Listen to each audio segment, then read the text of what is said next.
We had many Mukti Bahini with us.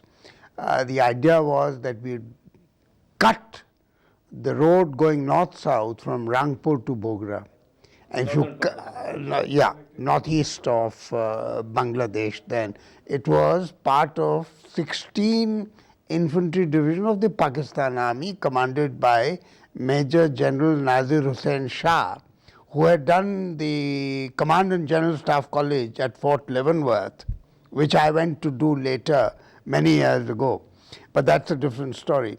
So our particular operation, I think, was a turning point in the northeast at least to accelerate the movement of operations towards Dhaka, because the thrust at that time was how soon and how quickly you can get to Dhaka, because there was a lot of pressure, international pressure, United Nations Security Council resolutions, and so speed was of essence.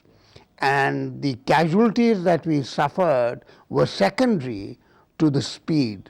So people ask why you lose, why there were so many casualties. Well, simply because you had to finish this war before the other P5 would impose ceasefire. So I think that bit was done by us, and I'd like to reiterate that we could not have won this this turning movement without the help of the Mukti Bahini. I recall these guys in their lungis, and they were very highly spirited young people who were with us all the time, everywhere. And anecdotally, when we reached Bogra, Jackie Bogra was there. He's the son of Muhammad Ali Bogra, the Prime Minister, first Prime Minister from the east of Pakistan.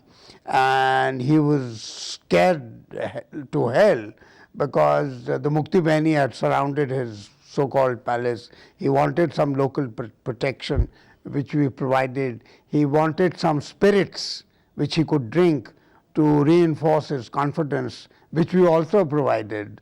So we helped Mr. Bogra to survive, and we saved him from the wrath of the Mukti Bahini. From March to December, within this brief period of time, a large number of people were wiped out by the Palestinians. Well, you know, there was a political verdict, and that political verdict was not favorable to West Pakistan. Sheikh Mujib should have been the Prime Minister. That political verdict was to be repudiated. In order to repudiate that verdict of the victory of Sheikh Mujib, they carried out this military repression. And the political lesson from this is that there is no military solution to a political problem. You know, today everybody talks about, when you talk about Sri Lanka, for example, you know, they talk about a military solution. Well, Sri Lanka is a very different example.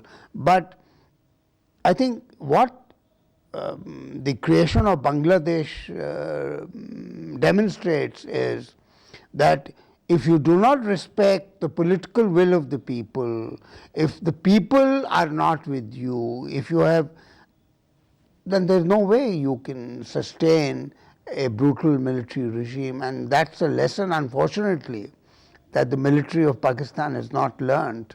Did you put your story in black and white? Yeah, especially my conversations with Major General Nazir Hussain Shah.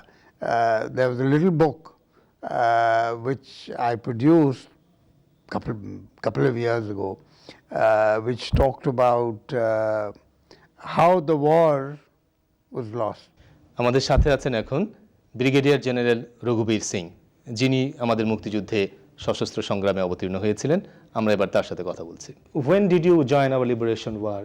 I was at that time serving in Nagaland in insurgency role, and we had about 18 battalions, but my battalion was specially selected to move first. We moved first for Bangladesh operation. Also, the first action we fought, even before the start of war, That was on 4th December, but we had to move in on 20th of November. Can you tell us some events or some incidents which still you can remember very clearly? We were located at Karimganj, which is opposite Dakiganj, and River Khushiara divides there between India and Pakistan, East Pakistan. River Khushiara flows. We were on the one side of River Khushiara. Other side was Dakiganj, where there was a company of 31 Punjab located. They had their guns pointing toward the town. At any point of time, they could open fire and hundreds of people could have died. So when I arrived there, firstly I organized the civil defense of Karimganj. Then in case of any time the firing takes place or shelling takes place, then everybody should be safe, minimum casualties. So toward that end, the complete town of Karimganj, we had trenches dug along the road. As soon as the shelling starts, everybody goes into his trenches. And also trenches were dug by people next to their houses, where in case the shelling took place, they could get into the trenches, they could be safe. And I had taken a lot of steps during that period preparing for war, because crossing the river was a very major problem. The other side was the Pakistanis. They had all the paramilitary forces which border all along, and they had good information system by which they could get information of if we just try to cross over. In the meantime, the Pakistanis used to keep crossing over to our side, and they used to lay lot of mines, and number of trains were blown, and there was a lot of damage done on the Indian side. So towards that end, to save that, we used to do a lot of patrolling all along from Badarpur to Karimganj to Zakiganj to make sure that our railway line was safe, road and rail communications were to be kept secure. And however, on about 14th, in the mid of November, I was told that we have to secure the line of communication of 4 corps, and I have to cross over and capture Zakiganj town. Well, this is as far as the operation is concerned, but we got an opportunity to train Mukti Bahini. We ran a camp where all the people, the freedom fighters came there, and we trained them for the job. We did a lot of patrolling also, a lot of information we gathered, and we had fully prepared ourselves that in case we were asked. How did you find the role of the Mukti Bahini members? Mukti Bahini was highly motivated, though not very well organized, not very well trained, but the spirit to fight and the spirit for freedom was there, and they're very keen to learn. And whatever job was given, they did very happily. I had the privilege of training about 400-500 Mukti Bahini volunteers in a training camp which we had organized for them. And then we also used them off and on. They used to infiltrate into East Pakistan, bring back the information, also keep firing, give us information about Pakistani troops, their location, their movement. এবারে কথা বলছি ভারতীয় সেনাবাহিনীর আরেকজন অন্যতম বীর যোদ্ধা, মুক্তিযুদ্ধের প্রত্যক্ষভাবে অংশগ্রহণকারী মেজর অবসরপ্রাপ্ত রাজমোহনের সাথে। You were a valiant fighter in liberation war of Bangladesh. So would you please share some experiences with us? My time as a soldier was an experience of my life. I was a very young man of 21 and a half years, and I'm a tank man. So my experience was different than the infantry around me. I was in Indian Delta sector, which is your sector 2, Agartala. We started from Agartala, came to Akhora, we came to Brahmanbaria, and I got injured at Ashuganj. You got injured? Yes, on 9th of December, I got injured in a tank battle. I lost 5 tanks, my body is totally burnt. What you see on my face is plastic surgery. My hands are still bad. Point is not that, point is very clear.